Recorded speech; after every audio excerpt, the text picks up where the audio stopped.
नमस्कार दोस्तों, स्वागत है आपका आपके अपने YouTube चैनल दीपक रचित कथा में। हर हर महादेव। सावन के इस महा सोमवार में यहाँ पर बांधे एक जोड़ा हरी चूड़ी 24 घंटे में देखें चमत्कार।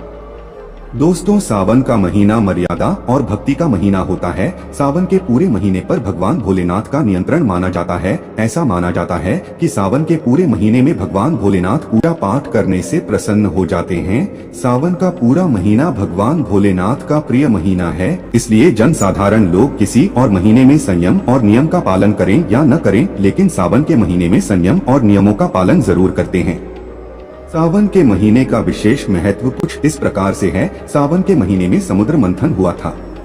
सावन के महीने में ही माता लक्ष्मी समुद्र मंथन से उत्पन्न हुई थी और माता लक्ष्मी को धन की देवी का दर्जा प्राप्त भी सावन के महीने में ही हुआ था। सावन के महीने में भगवान भोलेनाथ भूलोक पर आ जाते हैं। इस मास में भगवान विष्णु योग निद्रा में चले जाते हैं, तो सृष्टि का संपूर्ण कार्यभार भगवान भोलेनाथ के ऊपर होता है। आज हम बताएंगे किस वृक्ष पर बांधें 2 जोड़ा हरी चूड़ी, जिससे आपकी हर इच्छा शीघ्र पूर्ण होगी। इस वृक्ष पर सावन के महीने में हरी चूड़ी बांधेंगे तो आपकी मनोकामना शीघ्र पूर्ण होगी ही होगी। आपका आने वाला समय भी सुगमता से गुजरेगा और आपके जीवन की सारी परेशानियां समाप्त हो जाएंगी। तो यह जानकारी बताने से पहले, अगर आप भोलेनाथ जी को सच्चे दिल से मानते हो और इस पवित्र सावन के महीने में उनकी कृपा प्राप्त करना चाहते हो, तो इस वीडियो को लाइक करें और चैनल को सब्सक्राइब करके कमेंट में हर हर महादेव जरूर लिखें। दोस्तों, भगवान भोलेनाथ को यह 3 वृक्ष अत्यंत प्रिय है और इन वृक्षों की पूजा करने से शिव पूजा करने समान फल प्राप्त होता है। दोस्तों, इन वृक्षों के बारे में शास्त्रों में यह भी कहा जाता है कि मनुष्य जाति के कल्याण के लिए स्वयं भगवान भोलेनाथ और माता पार्वती इन वृक्षों के रूप में भूलोक पर अवतरित हुए थे, अर्थात उन्होंने भूल लोक पर जन्म लिया था। पहले जानते हैं सावन में हरी चूड़ी का महत्व है। दोस्तों, हरा रंग सौभाग्य और उल्लास का प्रतीक माना जाता है, जो मन को शीघ्र आनंदित करता है। हरा रंग प्रकृति का स्वरूप माना जाता है। माता पार्वती प्रकृति हैं और भगवान भोलेनाथ को पुरुष माना जाता है। सावन में भगवान शिव जी को चढ़ाया जाने वाले बेलपत्र, धतूरा, भांग और 2 हरे रंग के होते हैं। प्रकृति निर्माण करने वाले भगवान भोलेनाथ हरे रंग से अति शीघ्र प्रसन्न होते हैं। सावन में जो महिला हरे रंग की चूड़ियां पहनती है, हरे वस्त्र धारण करती है, उसे अखंड सौभाग्य की प्राप्ति होती है। इसलिए कहा जाता है कि जितने भी माताएं बहनें हैं, उन्हें पूरे सावन के महीने में हरे रंग की चूड़ी जरूर पहननी चाहिए, हरे वस्त्र धारण करने चाहिए। सावन के महीने में जो माता बहनें भगवान भोलेनाथ की पूजा करती हैं, शिव पूजा करती हैं, ऐसी माता बहनों को हरे रंग का वस्त्र ही धारण करना चाहिए, कदापि लाल रंग के वस्त्र धारण नहीं करना चाहिए। माना जाता है कि लाल रंग के वस्त्र धारण करने से भगवान भोलेनाथ नाराज हो जाते हैं। तो दोस्तों, इस वृक्ष पर किसी भी के सोमवार के दिन जरूर बांधें हरी चूड़ी। आपका दुर्भाग्य सौभाग्य में बदल जाएगा। कैसे भी परेशानी हो, आपकी गरीबी हो, कष्ट हो, कलह हो, तकलीफ हो, जीवन में चल रही सारी समस्याएं शीघ्र समाप्त हो जाएंगी। और केवल एक ही सोमवार के दिन अगर आप यह उपाय करते हैं, हरी चूड़ी इस वृक्ष पर बांधते हैं, तो आपके जन्म जन्मांतर के गरीबी भी छुटकारा मिल जाएगी और शीघ्र आपके एक ही सोमवार के दिन उपाय करने से मनोकामना पूर्ण होगी।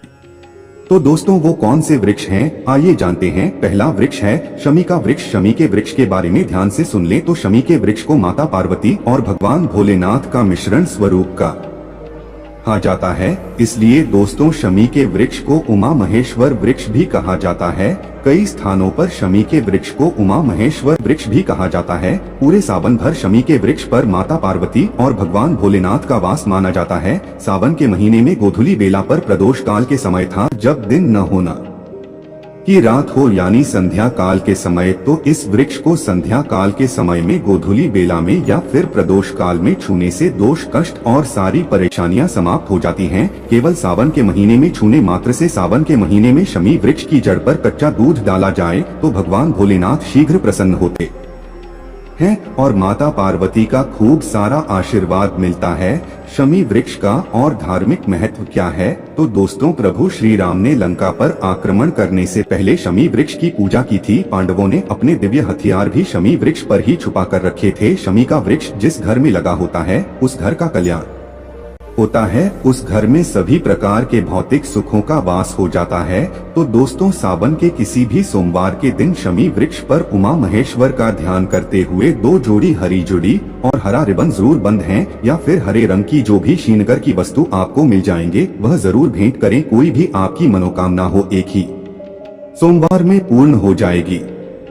पूरे सावन भर अगर शमी के पत्ते भगवान भोलेनाथ को उनकी पूजा में चढ़ाते हैं तो इसे अष्ट लक्ष्मी आपके घर में वास करती है।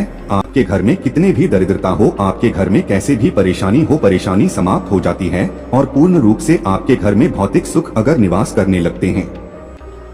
दूसरा वृक्ष है धतूरे का रुख। धतूरे का वृक्ष भगवान भोलेनाथ के उग्र स्वरूप काल भैरव के अंश से उत्पन्न हुआ है। मान्यता है कि शिवलिंग पर धतूरे का पत्ता पुष्प फल चढ़ने से राहु केतु और शनि के कुप्रभाव समाप्त हो जाते हैं। धतूरे के वृक्ष पर सावन के किसी भी सोमवार के दिन अगर 2 जोड़ा हरी जुड़ी बांधें तो शत्रु से छुटकारा मिल जाता है, शत्रु का सर्वनाश होता है।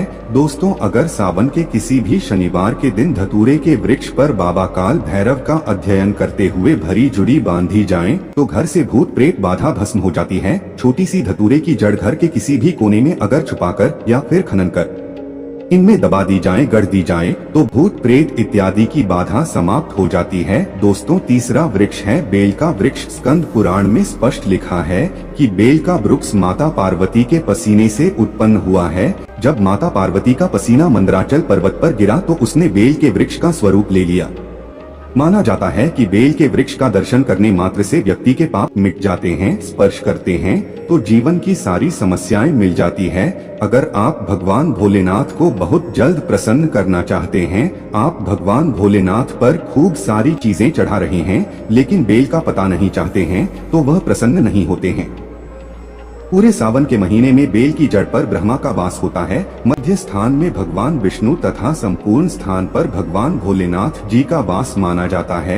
ऐसा भी माना जाता है कि कोई भी साधन अगर सावन के महीने में बेल वृक्ष की पूजा करें सुबह के समय में या फिर संध्या काल के समय में बेल की जड़ के पास अगर घी का दीपक जलाए तो तीर्थों के स्नान करने के समान पुण्य की प्राप्ति होती है। समस्त तीर्थ बेल की जद में सावन के महीने में आ जाते हैं। तो दोस्तों, सावन के किसी भी सोमवार के दिन बेल वृक्ष की जड़ पर अगर कच्चा दूध डाला जाए तो जीवन की परेशानियां और कष्ट मिटते हैं। तो सावन के किसी भी सोमवार के दिन संध्या बेला में बेल के वृक्ष में 1 जोड़ा हरी जुड़ी जरूर बांधे। संध्या बेला में ही क्यों, तो दोस्तों संध्या बेला को ही प्रदोष काल कहा जाता है। प्रदोष काल के समय अगर भगवान भोलेनाथ और माता पार्वती की पूजा की जाए तो पूजा के प्रभाव बढ़ जाते हैं। इसे मनोकामनाओं की शीघ्र पूर्ति होती है। जैसे आप सुबह पूजा करते हैं तो का प्रभाव 100 गुना होता है, लेकिन संध्या काल के समय जब आप पूजा करते हैं, जब न दिन हो न रात हो, यानी प्रदोष काल के समय अगर आप पूजा करते हैं तो उसके प्रभाव 1000 गुना ज्यादा बढ़ जाते हैं। तो संध्या काल में ही घी का दीपक जलाए। दीपक जलाने के बाद आप 1 जोड़ा हरी जुड़ी बेल के वृक्ष पर जरूर बांधें। एक ही सोम के दिन ये उपाय करने से आपकी मनोकामना पूर्ण हो जाएगी। और जब सावन में बेल के पत्ते आप भगवान भोलेनाथ को चढ़ाते हैं तो कम से कम 5 पदों पर सफेद चंदन से श्री राम लिखकर उन्हें जरूर चढ़ाएं। इससे भगवान भोलेनाथ जल्दी प्रसन्न होते हैं। तो दोस्तों, सावन के किसी भी सोमवार के दिन इन 3 वृक्षों में से इसे भी एक वृक्ष पर हरी चूड़ी जरूर बांधें। आपकी मनोकामना पूर्ण